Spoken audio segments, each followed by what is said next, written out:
ये नहीं, सर्वभूति तेरता भगवान ने कहा बड़ी सावधानी।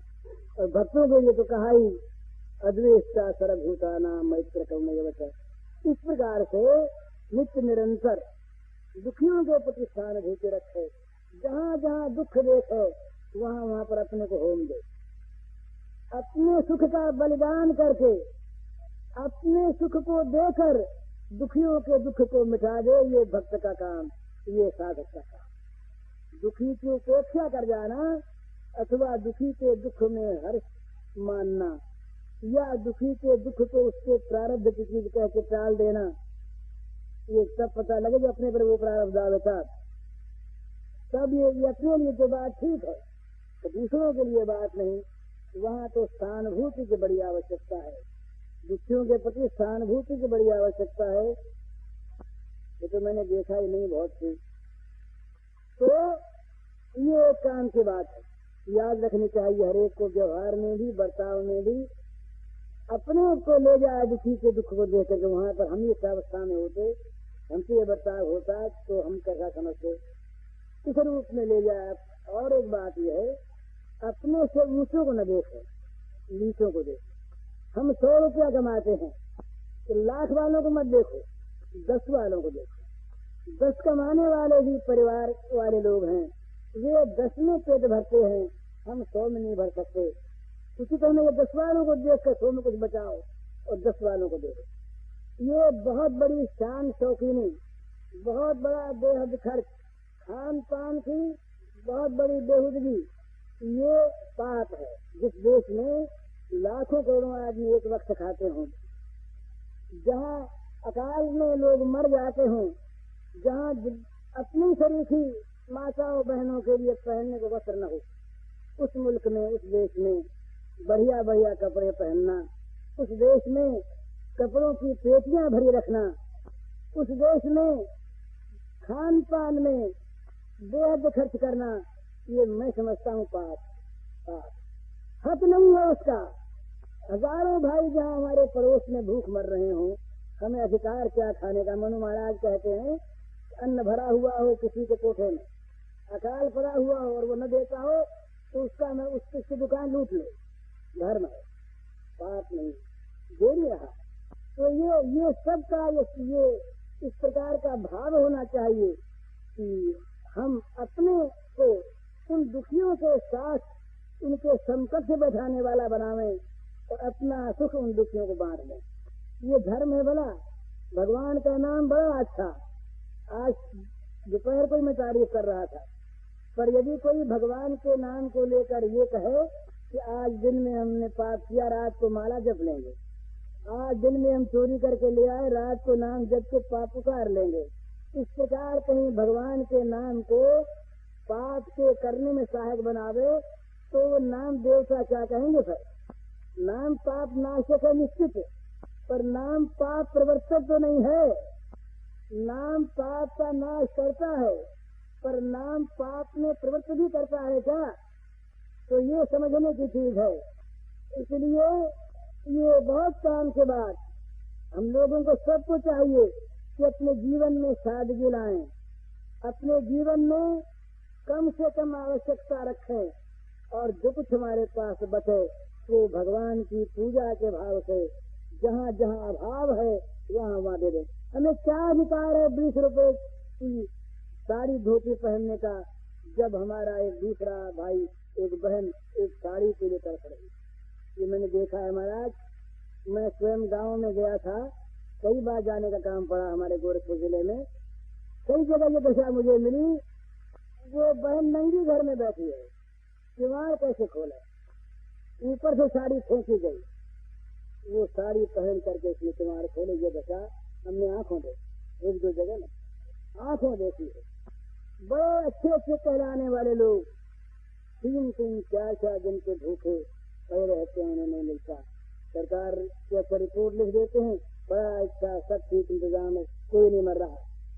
कागजों की रिपोर्ट से मरना बंद नहीं होता, और हम लिख देते बड़ा सुंदर, कुछ नहीं हुआ। इस दशा में जाए तब पता लगे क्या हुआ, क्या होता है। तो ये मानवता की मांग है कि मनुष्य अपने जैसे मनुष्यों के सुख दुख को देखे, उनकी ओर आंख करेगी, किस दशा में है। एक को तो खाने को मिले नहीं, 10 को खाने को मिले नहीं, और एक रोज रोज घर में मिठाई बनावे, पाप है, पाप है। हमारे घर में बनती है, हम अपने घर की बात कहते हैं, दूसरे को नहीं कहते, हम पाप करते, बिल्कुल पाप करते। सीधी सी बात है ये। जहाँ जहाँ हमारा पड़ोसी, हमारा भाई, हमारी बहन नंगी रहती हो, भूखी रहती हो, भूखे रहते हो, उनके बच्चों को दूध न मिलता हो, उनके बच्चों को दवा न मिलती हो, उनके बच्चों को परवरिश न मिलती हो, शिक्षा न मिलती हो, और हम अनाथ खर्च करके उनके हक पर हम आघात करें, ये पाप हमारा हक ही नहीं है। यावत देशम तावत सत्यम हृदय नाम अधिकम यही मन्यत सस्तेनो दंड मर रहती। ये भागवत का श्लोक है। जितने से पेट भरे उतने पर तुम्हारा हक है। जब ज्यादा पर हक मानते हो तो तुम चोर हो, तो तुम्हें दंड मिलना चाहिए। ये भागवत का श्लोक हमारा नहीं, आज का नहीं। इसलिए ये जिस किसी के पास धन है वो धन का ट्रस्टी है, मालिक नहीं। मालिक रहेगा नहीं, मर जाएगा, सब रह जाएगा यहीं पर। कड़ी बात किसी को लगे तो माफ करे, रहेगा नहीं, किसी का है नहीं, सारा भगवान का है। उसे भगवान का मानकर रक्षा सेवा करते रहो और भगवान के काम में लगाते रहो, तब तो ईमानदार। और नहीं बेईमान तो हो ही, धन रहेगा ही, चला जाएगा, निश्चित बात है। कड़ी बात है तो सच्ची बात है, रहेगा। इसलिए ये बड़ी आवश्यक चीज है कि अपने पास जो कुछ भी है वो उनका है जिनके पास नहीं है।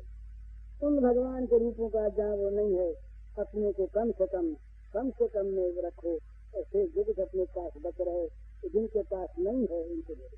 ट्रस्टी जैसे ठीक ठिकाने से देता है, बंटवारा ठीक करता है, डिस्ट्रीब्यूशन ठीक करता है, नियमानुसार करता है, इसी प्रकार करो, फेंको मत, लेकिन करो, अपना न मानो, अपना मानोगे फंसो। ये बहुत काम की बात याद रखनी चाहिए व्यवहार में। आज के जगत में कम्युनिज्म क्या चीज है? कम्युनिज्म का आधार क्या है? कम्युनिज्म का आधार यही है। मैं कम्युनिज्म का पक्षपाती नहीं, आज कम्युनिज्म का मैं तो भाग्यवादी हूँ। परलोक को मानता हूँ, कर्म को मानता हूँ, शास्त्रों को मानता हूँ। राजद्वेष युक्त, हिंसा युक्त जो ये कम्युनिज्म है, ये धर्म नहीं, तो चलेगा नहीं, नष्ट हो जाएगा, ये सच्ची बात। तथापि उसमें जो चीज है वो मानने की चीज है। 1000 आदमियों में 900 आदमी भूख मरे और 100 आदमी मजे में खाएं, ये ठीक नहीं। उनके भाग्य में नहीं माना तो तुम अपना भाग्य उनको बांटो, तुम नवीन शुभ कर्म करो, उनके जीवन को सुखी बनाओ, तुम्हारा कर्म होगा, तुम्हारा धर्म हो गया, वो चाहे सुखी हो न हो, तुमने अपना काम कर लिया। और तुम केवल बटोरने में रहे, संग्रह करने में रहे, सुख भोगने में रहे, आराम तलबी में रहे, और उनके दुख को तुमने दुख नहीं माना, उनको नहीं देखा, धन जाएगा, धन जाएगा। और एक बात मुझे नहीं कहनी चाहिए पर सच्ची बात मालूम होती है, हिंदुस्तान में किसी के पास धन रहेगा नहीं, याद रखिएगा, धन रहेगा नहीं। अगर धन रखना हो तो धन को अच्छे काम में लगा दिया जाए, धन रह गया, बटूर कर नहीं रहेगा, बैंक में नहीं रहेगा, डर कर नहीं रहेगा, नहीं रहेगा कुछ वर्ष जाके। इसलिए ये आवश्यक है कि धन का सदुपयोग करना।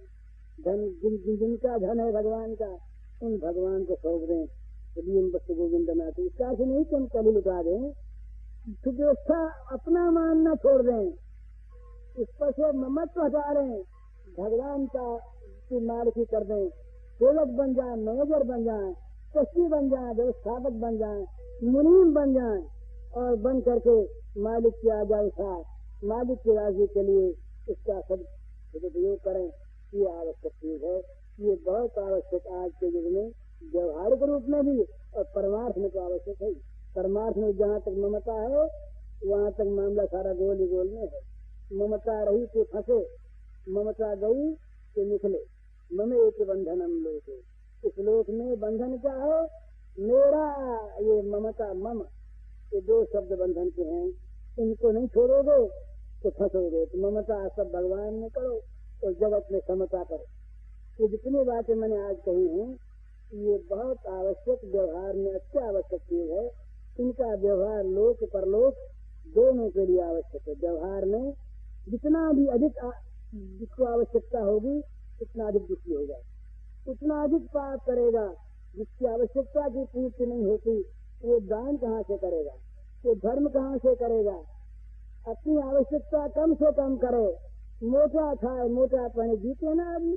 हम कहीं हिसाब कैसे जिएंगे, करोड़ों आदमी कैसे जीते हैं, हमारे जैसे ना आदमी उनमें है क्या, हम कौन से देवलोक के अमरलोक के अक्षरा लोक के लोग आ गए, वही तो सब है। इसलिए मोटा खाए मोटा पहने, और जितना बच सके, जो अपने से नीचे हैं जिनके पास नहीं है, हम 100 कमाते हैं उसमें 5 बचावें, और जो 10 कमाते हैं उनको 5 दें, ये धर्म है।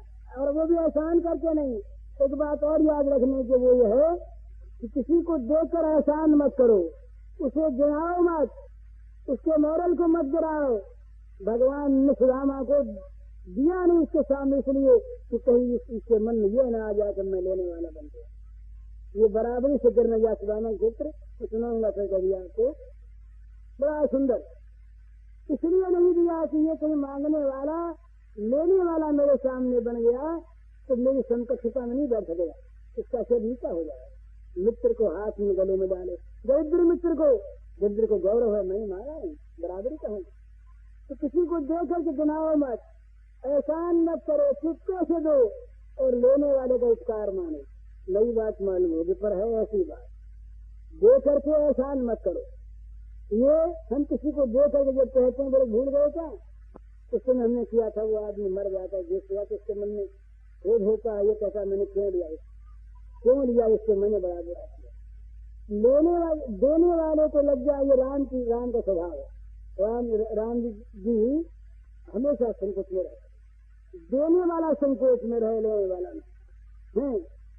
वो एक कवि ने कहा, किसी महात्मा के उक्ति, एक थे देने वाले, दिया करते तो देखते नहीं कौन लेने आता है, कुछ लोग ठग भी ले जाते। तो लोगों ने कहा अरे तुम आंख खोद कर देखा तो रात दिन से नहीं करके तो भी चले जाते। तो उन्होंने कहा कि देवन हारो और है, देत रहत दिन रयन, लोग नाम मेरो धरें, यासो नीचे नयन। देने वाला कोई और है और वो रात दिन देता रहता, सबको वही देता है, लोग मेरा नाम ले लेते हैं इसलिए दिया, इस शर्म के हमारे आंखें नीचे हो गई है। इस प्रकार देकर गिनाओ मत, एहसान मत करो, उसे नीचा मत गिराओ, उसके मोरल को मत गिराओ, उसे ऊंचा रखो, उसके स्वाभिमान को जागृत रखो, उसको कभी याद मत दिलाओ हमने दिया तो स्वयं भूल जाओ। कि ये बड़ी आवश्यक बातें हैं, इन बातों पर ध्यान देना चाहिए सबको। अब ये 2-4 है, ये प्रश्न इनका संक्षेप में उत्तर देकर समाप्त करें। कल दोपहर को तो हमने कहा है श्री कृष्ण लीला, श्री कृष्ण की बाल लीला के कुछ सूरदास के पदों का अर्थ कहना, वो किसी ने पेट में भरने कहा है। तो सूरदास जी के कुछ पद बाल लीला थे, छोटी शिशु लीला थे, वो कहने हैं। तो ये इसलिए इनका उत्तर दे देते हैं सहज में। परमात्मा के सर्वव्यापकता का ज्ञान होने पर भी यात्रा जाने की कामना तो होती है। सर्वव्यापकता का ज्ञान यात्रा का विरोधी नहीं है। सर्वव्यापकता का ज्ञान महात्माओं का विरोधी नहीं। जहाँ महात्मा रहे हैं पवित्र स्थान है, उनमें जाना धर्मशास्त्र की आज्ञा है। ये व्यावहारिक जो सत्ता मानते हैं उनके लिए भी आवश्यक है। दूसरी बात, जन्म मरण का कारण वासना है, शुभ वासना कैसे मिटाई जाए। शुभ वासना जो है एकमात्र भगवत कृपा की वासना या मुक्ति की वासना है। मुक्ति की वासना मिटाने की आवश्यकता नहीं है, ये वासना रहे तो मुक्ति हो जाए। शुभ संकल्प क्यों पैदा होते हैं, उनको मिटाया कैसे जाए।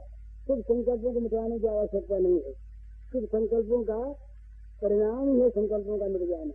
और शुभ संकल्प असली कौन से हैं, जो केवल आध्यात्मिक है, भगवत विषय। ज्ञान हो जाने पर सूर्य की क्या आवश्यकता है, ज्ञान हो जाने पर जाने की सूर्य ऐसा ही नहीं है।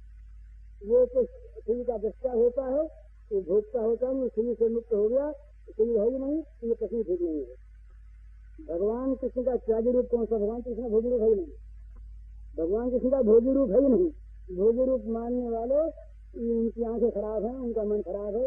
भगवान कृष्ण का तो रूप जो है सर्वदा त्यागी है, त्यागमय, परम त्यागमय है, वहाँ तो त्याग सब कुछ है ही नहीं। भजन करने में विघ्न आते हैं, कैसे दूर हो, भगवत कृपा से दूर हो। भगवान की कृपा पर विश्वास कीजिए, भरोसा कीजिए, सारे विघ्न दूर हो जाएंगे। भगवान ने स्वयं कहा है, मत चित्त सर्व दुर्गाणी मत प्रसादा तीर्थी सारे दुख मेरी कृपा से दूर होते। ये इनका संकेत लेकर है। माझे माझे तब देखा पाई विरोधी कोनो पाई ना। बंगला माझे माझे तब देखा पाई विरोधी कोनो पाई ना। तेनु मेघ आके हृदय आकाशे तुम्हारे जैसी से जाए। माझे माझे तब देखा पाई विरोधी कोनो पाई ना। तेनु मेघ आके हृदय आकाशे तुम्हारे जैसी से जाए। क्षणिक आलोके आखिर पलोके तोमा जोगे पाई देखिते। हाराई हाराई सदा भय पाई हाराई आखिरी चौकीते। क्षणिक आलोके क्षणिक आलोके आखिर पलोके तोमा जोगे पाई देखिते। हाराई हाराई सदा भय पाई हाराई आखिरी चौकीते। केमन कइले बोलो पाइब तुम्हारे राखिब आखिते आखिते। এত প্রেম আমি কোথা পাবো না তোমার হৃদय भरी। इसका अर्थ है बीच बीच में हे प्रभु तुम्हारे दर्शन मिलते हैं तो सदा क्यों नहीं मिलते। माझे माझे कब देखा पाई चिरोदिन कोनो पाई ना। बीच बीच में तुम्हारे दर्शन होते हैं तो सदा क्यों नहीं होते। क्यों हृदय आकाश में काले बादल आ जाते हैं जो तुम्हें देखे नहीं देते। केनो मेघ आके हृदय आकाशे। ये बादल हृदय आकाश में क्यों आ जाते हैं जो तुमको नहीं देखने देते। और जब क्षणिक प्रकाश में आँख झपझपाते जब तुम्हारे दर्शन होते हैं उस समय यदि ये बड़ा भय रहता है मन में कि कहीं दर्शन खो न दें दर्शन कहीं खोए न जाएं। परंतु आश्चर्य होता है तुरंत खो जाते। क्षणिक आलोके आखिर पलोके तोमा जोगे पाई देखिते। हाराई हाराई सदा भय पाई हाराई अकेली चौकीते। जब तुम क्षणकाल के प्रकाश में आंखों के झपझपाते भीख पड़ते हो उस समय बड़ा भय रहता है कहीं खो न दे इसको दर्शन कहीं चले न जाए। पर आश्चर्य तुरंत चले जाते। केमन करिले बोलो पाबो तोमाके राखिबो आँखिते आँखिते। एत प्रेम आमी कोथा पाबो ना तुम्हारे हृदय भरीते। हे नाथ तुम ही बताओ कि क्या करने से तुम प्राप्त हो सकोगे तुम मिल सकोगे और तुमको हम सदा आँख में रख सके। परंतु नाथ इतना प्रेम हमें मिलेगा कहाँ जिस प्रेम के द्वारा हम हृदय में पकड़ के रख सकेंगे। तुम ही बता। ये सब ये रविंद्र की कविता। बंगला के भाई हामी तो तुम्हारे चाहिए जीवन तुम अभागारे के तो। हामी तो तुम्हारे चाहिए जीवन तुम अभागारे के तो। हामी ना चाहिए নিজে এসে তুমি আমি না চাহিতে হৃদয় মাঝারে নিজে এসে দেখা দিয়েছ। আমি তো তোমার চাহিনি জীবনে তুমি অভাগারে চেয়েছ। আমি না চাহিতে হৃদয় মাঝারে নিজে এসে দেখা দিয়েছ। আদরের বিনিময়ে সখা চির অবহেলা পেয়েছে। চির আদরের বিনিময়ে প্রভু চির অবহেলা পেয়েছে।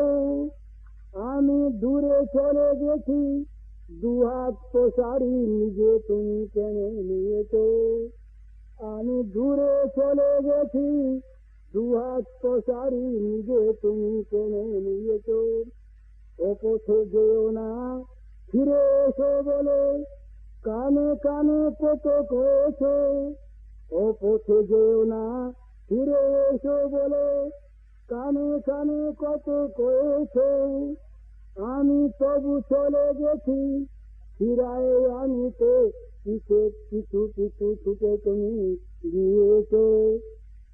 চির অপরাধী পাতকের বোঝা চির অপরাধী পাতকের বোঝা हासी मुखे तुम्हें बेचे चिरो अपराधी पाप सिर बोझा हासी मुखे तुम्हें बेचे আমার নিজে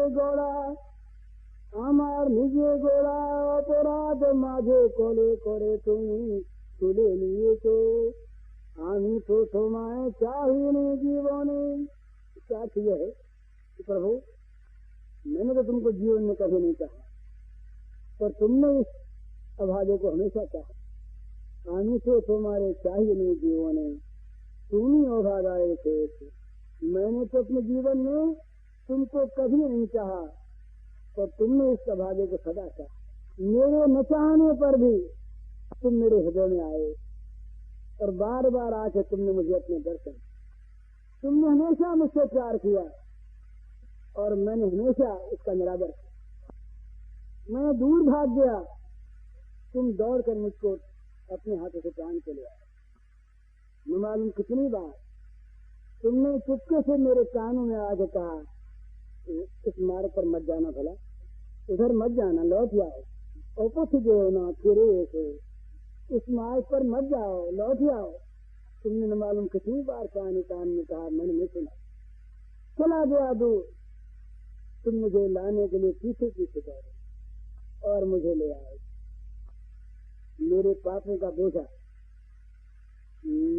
हमेशा के अपराधी तो इस पापों का बोझा तुमने प्रभु हंसते हंसते तुमने इस भार का वहन किया और मेरे पापों के मेरे अपराधों को न देख करके मुझे उठा के गोद में ले लिया। तुम ऐसे दया दो ये सब